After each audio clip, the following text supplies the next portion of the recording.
Hi everyone. 안녕하세요. 비법천사 신현주 강사입니다. 자, 오늘은 많은 학생들이 가장 큰 고민을 하는 파트예요. 바로 Part 7에 대해서 비법을 공개하겠는데요. 빨리 풀려다 보면 정확도가 떨어지고, 정확도 있게 풀려다 보면 시간이 모자라서 10개 내지 20개 가까이를 찍어야 되는 그런 딜레마를 가지고 있는 파트거든요. 이 딜레마를 해결하기 위해서 우리는 어떻게 할까요? 제가 그 비법을 연구했어요. 이 영상을 보고 연습을 해보세요. 그러면 여러분들의 토익 점수에도 기적 같은 일이 일어날 거예요. 유튜브에 올리는 내용들은 제가 토익 과외를 할 때 일주일에 215점, 2달 동안 470점, 2주 만에 만점, 990점 까지 올렸던 유용한 비법들이거든요. 여러분들도 끝까지 한번 보시고 연습을 해보세요. 그러면 반드시 토익 점수가 급상승하는 효과를 얻으실 거예요. 사실 토익뿐만 아니라 모든 영어 시험이 시간이 제한이 되어 있기 때문에 시간 내로 빠르게 푸는 게 정확하면서 이 두 가지의 취지를 가지고 접근을 해야 돼요. 토플이든 아이엘츠든 탭스든 수능이든 이 비법들이 도움이 될 겁니다. 이 정보를 계속 원하시면 좋아요, 구독 눌러주시면 이 채널이 성장하는데 아주 큰 도움이 됩니다. Are you ready? Go! 빠르고 정확한 독해를 하기 위해서는 3S 전략을 적절히 중요하셔야 합니다. 자, 3S란 스키밍, 스캐닝, 스키핑 이 세 가지인데요. 스키밍이란 글을 읽기 전에 먼저 글의 종류나 제목, 볼드체나 이탈릭체, 강조된 정보들을 미리 대략적으로 보는 거예요. 그래서 이 글의 주제나 어떤 메인 아이디어를 파악해 놓는 그런 작업을 스키밍이라고 합니다. 두 번째, 스캐닝은 필요한 정보를 얻기 위해서 세부 정보를 파악하기 위한 자세한 독해를 말합니다. 세 번째, 스키핑은 필요한 정보가 없는 부분들은 과감하게 읽지 않고 넘어가야 되는 그런 기술을 스키핑이라고 합니다. 아셨죠? 그러니까 다 읽는 게 아니에요. 세 가지를 적절히 중용할 줄 아는 게 기술이 되겠죠. 그러면 그 3S 전략을 적용하면서 어떤 순서대로 풀면 좋을지 지금 문제를 보여주면서 그 스텝을 알려드릴게요. 문제와 그 지문은 영상 밑에 설명란에 링크를 걸어놨어요. 그래서 블로그로 링크가 바로 돼서 문제를 볼 수 있으니까 원래 어떻게 푸는지 한번 보셔도 되고요. 첫 단계는 배경 지식을 스키밍하는 거예요. 글의 종류, 메모랜덤, 돌리는 글, 회람이라는 뜻이고요. 제목과 이렇게 튀어나와 있는 정보 있죠? 발신자나 수신자 이런 것들을 읽어줍니다. Granted Apartments고요. Resident 거주자에게 from 발신자 누가 썼냐면 존 양. 이 사람은 property manager 건물 관리인, 부동산 관리인이 될 수 있어요. 그리고 날짜는 July 15th. 제목은 rent 임대료와 fee 요금에 대해서 건물 관리인이 거주자에게 편지를 쓴 거네요. 표가 나오면 반드시 표에 있는 볼드체 정보를 읽어주세요. Apartment amenities fee 아파트의 그 편의시설 요금이죠.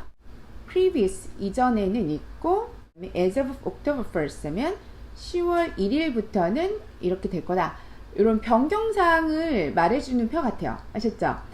이렇게 보시고 어떤 생각을 하셔야 되냐면 이게 주제가 지금 임대료하고 요금.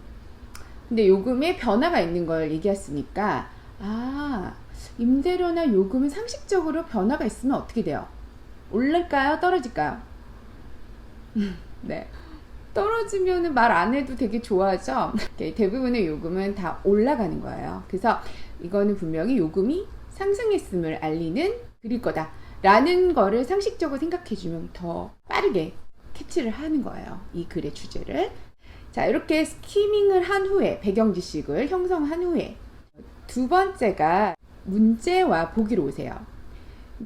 문제와 보기는 하나씩만 읽으세요.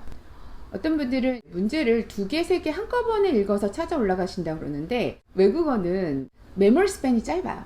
그래서 어차피 기억이 안 나요. 그래서 여러 개를 문제를 찾으러 간다는 거는 정확도를 좀 포기해야 되는 상황이 될 테고요. 반복적으로 해석을 해야 되는 상황이 일어나니까 그런 반복적인 행동들을 줄이셔야 돼요. 1초라도 아껴야지 뒤에 10개 찍는 거 살릴 수 있을 거 아니에요. 사실 10개를 찍는다는 거는 파트7에서는 10분이 부족한 거예요. 문제당 1분 정도로 계산을 해서 푸시면 되거든요. 두 번째로 문제를 읽습니다. 직독직해를 합니다. 무엇이 목적인가? 이 메모에. 그리고 키워드를 칩니다. 이 스캐닝을 하기 위해서 키워드를 정확히 쳐주는 거죠. 본문에 이제 나올 것 같은 키워드를 쳐주시면 좋습니다.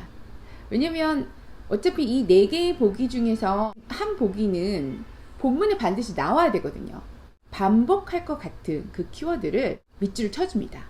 명사, 동사, 형용사, 부사와 같은 내용어에 준하는 단어들일 거예요. 이제 purpose, 메모 이렇게만 칠게요. A는 to notify 하면은 이제 알리기 위하여 resident, 거주자에게 to pay, 지불하라고 렌트를, 임대료를 on time, 제 시간에 이렇게 되죠. resident인 건 이미 알잖아요. 저는 렌트가 on time, 제 시간에 내야 된다는 걸 알렸다는 걸로. 그다음 B는요, to announce, 알리기 위해서 the hiring, 고용을, 새로운 건물 매니저, 부동산 매니저를. 그러면 여기서 제일 중요한 거는 고용을 한 거예요. 그리고 property 매니저가 새로 뽑혔다는 거니까 이걸 칠게요. C는 제공하기 위해서 디테일, 세부 정보를, 가격 증가에 관하여 정보를 제공한다라는 표현은요, 키워드가 될 수가 없어요. 파트 7은 다 정보를 제공하니까 이런 거는 키워드가 아닙니다. price increase, 가격 증가를 칠게요. B, advertise 한다는 게 이제 광고하기 위해서 available flat, 아파트를 광고한다 이렇게 보시면 되겠습니다. 이 키워드를 기억하세요. 본문으로 올라갑니다. 그리고 1번 문제니까 앞쪽에 나오겠죠? 첫째 줄 정도 한번 볼게요. 이렇게 스캔을 할 때는 직독직해를 하라는 게 아니라 듬성듬성 이렇게 보는 거예요. 내용어 중심으로. 그 키워드가 이 문장 안에 있는지를 확인을 좀 해주세요.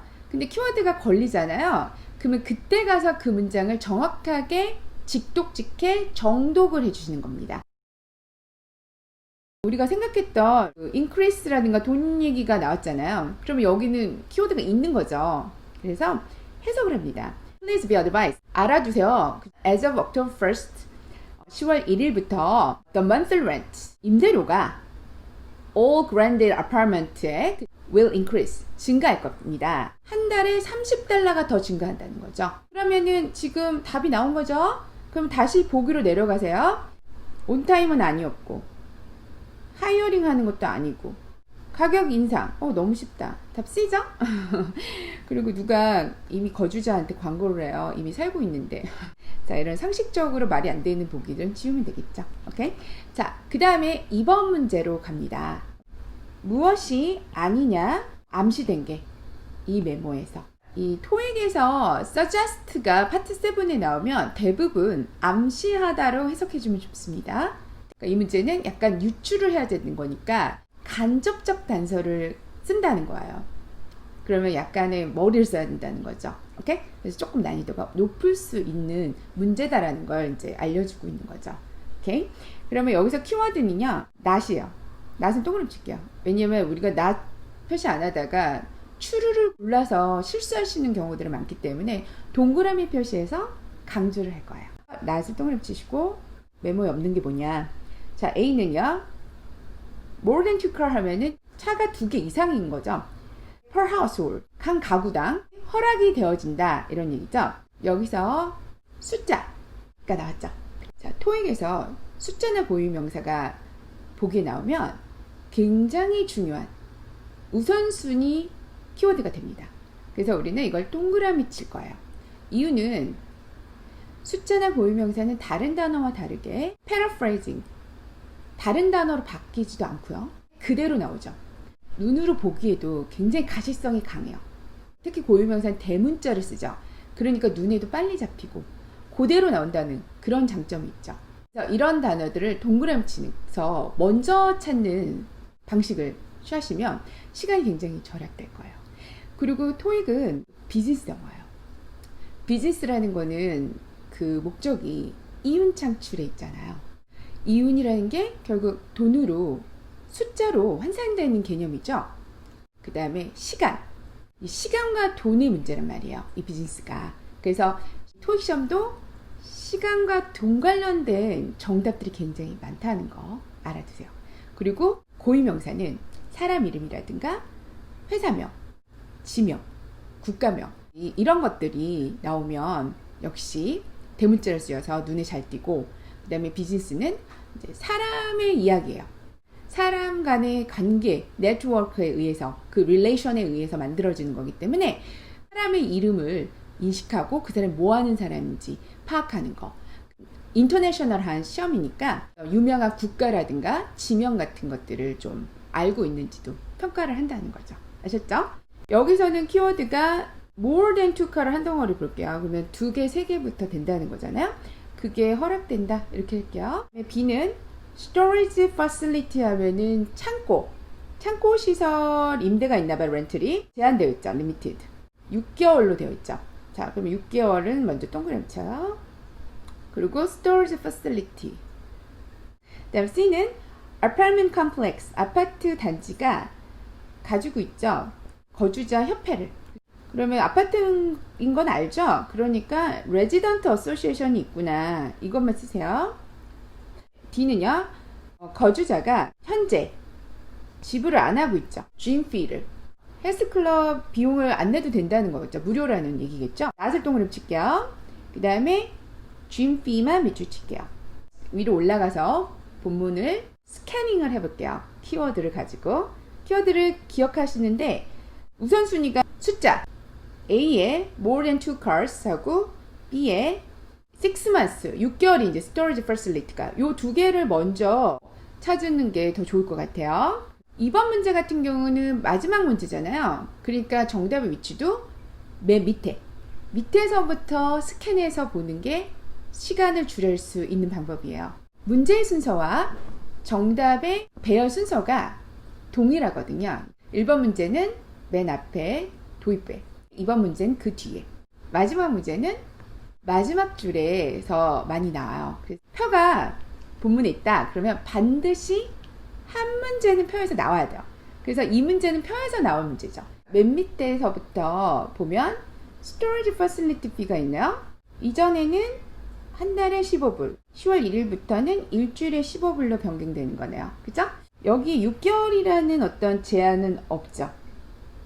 아까 본 그 보기가 맞는지 틀린지 한번 체크를 해보면 B가 storage facility 렌탈이 제한되어 있다 6개월로 라는 말이 없잖아요.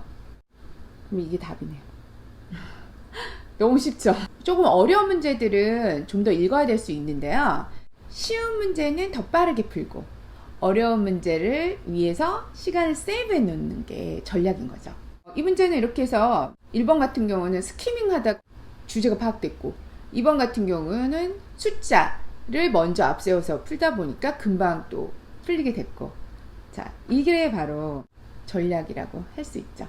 자, 이렇게 문제가 다 풀렸잖아요. 그러면 나머지 정보는 읽을 필요가 없는 거죠. 그걸 이제 스키핑 한다고 그래요. 3S 전략을 적절하게 사용해서 연습을 하세요. 키워드를 잡는 능력이 되게 중요해요. 문장을 읽을 때 이 문장의 요지가 되는 말이 뭘까? 라는 거를 단어 중심으로 자꾸 생각을 해주는 게 굉장히 중요하죠. 그래서 파트 7은 어떻게 보면 어휘력 테스트다라고 생각하시는 게 좋아요. 단어를 굉장히 다양하게, 넓게, 또 자세하게, 정확하게 외우는 거를 노력을 많이 해주세요. 단어를 알더라도 대충 알고 있고 정확하지 않다면 그게 다 시간을 잡아먹는 거예요. 왜? 그걸 지어내느라고 연상하고 유추하느라고 시간을 잡잖아요. 그리고 자꾸 여러 번 읽게 되잖아요. 그 주변을. 그죠? 그래서 한 번에 다 읽히게끔 만드는 게 독해 시험을 빨리 끝낼 수 있는 방법이 되는 거거든요. 그 다음에 직독직해를 꼭 하셔야 돼요. 키워드가 없는 문장은 직독직해 안 해도 돼요. 그건 빠르게 속독하는 거고요.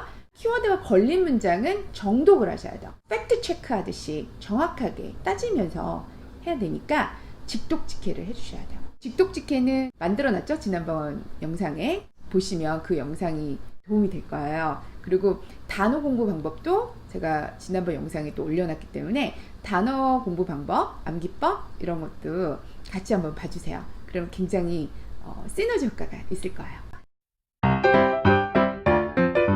이 토익 시험을 출제하는 출제자의 의도는요, 독해력을 평가하는 기준을 3가지로 본다고 생각하시면 돼요. 첫 번째가 배경 지식이 있는지를 보는 거예요. 비즈니스 지문이든 어떤 지문이든 이 분야에 대해서 좀 알고 있다면 당연히 해석하는데 이해도와 속도가 붙을 수밖에 없어요. 그죠? 근데 전혀 모르는 세계를 얘기한다. 그러면 이게 무슨 소리야 해가지고 한국말을 읽어도 무슨 소리인지 모를 수 있어요. 그런 경우는 문제만 풀고 버리지 마시고 실제로 이런 상황들에선 이렇게 되는구나 라는 인과관계나 논리 같은 거를 관찰을 통해서 간접 경험을 통해서 경험과 지식을 쌓아가는 게 되게 중요하다고 생각해요. 오케이? 두 번째가 어휘력인데요. 어휘력은 답의 정확도를 결정하는데 가장 중요한 거죠. 이 단어가 다른 단어로 바뀌어도 이 소리가 이 소리인 줄 알아야 되는 거예요. rent, fee 이런 게 price잖아요. 이제 paraphrasing 된다고 하는데 이런 동의어 표현들을 많이 인식하는 거 그런 게 굉장히 중요하죠. 세 번째가 공감 능력인데요. 이 공감 능력이라는 거는 이 글을 쓴 사람의 그 마음을 공감하려고 노력해야지 글의 주제나 목적 같은 거를 파악하기가 쉬워진다는 뜻이에요. 밥만 빼먹고 버려야지 이런 마인드를 푸시면 딱 그 수준 정도까지밖에 안 풀려요. 내가 이 글을 내 업무차 받은 이메일이거나 편지다 라고 생각을 해보세요. 그러면 이 사람이 뭐 하는 사람인지 굉장히 중요하고 발신자가 글의 제목이나 이런 목적 같은 게 굉장히 중요하잖아요. 그거를 파악하려고 하는 마음이 굉장히 커지거든요. 공감하는 리더가 성공하는 시대잖아요. 남을 공감하는 능력도 지적 능력에 들어간다는 거예요. 사실 모든 인문학은 공감이 키워드예요. 공감도 연습하면 늘어요. 저자의 의도를 좀 파악하려고 노력해봐라. 역지사지죠. 오케이? 자, 오늘 수업은 여기까지 하겠습니다. 오늘 영상 내용은 비법천사 블로그에 자세하게 나와 있으니까 밑에 설명란에 있는 블로그 링크로 들어가 보시면 자세히 보실 수 있을 거예요. 다음 시간에는 이중지문, 삼중지문 비법에 대해서 공개할게요. 오늘 수업이 도움이 되셨다면 좋아요, 구독 부탁해요. 좋아요, 구독. 다음에 또 봐요. 바이.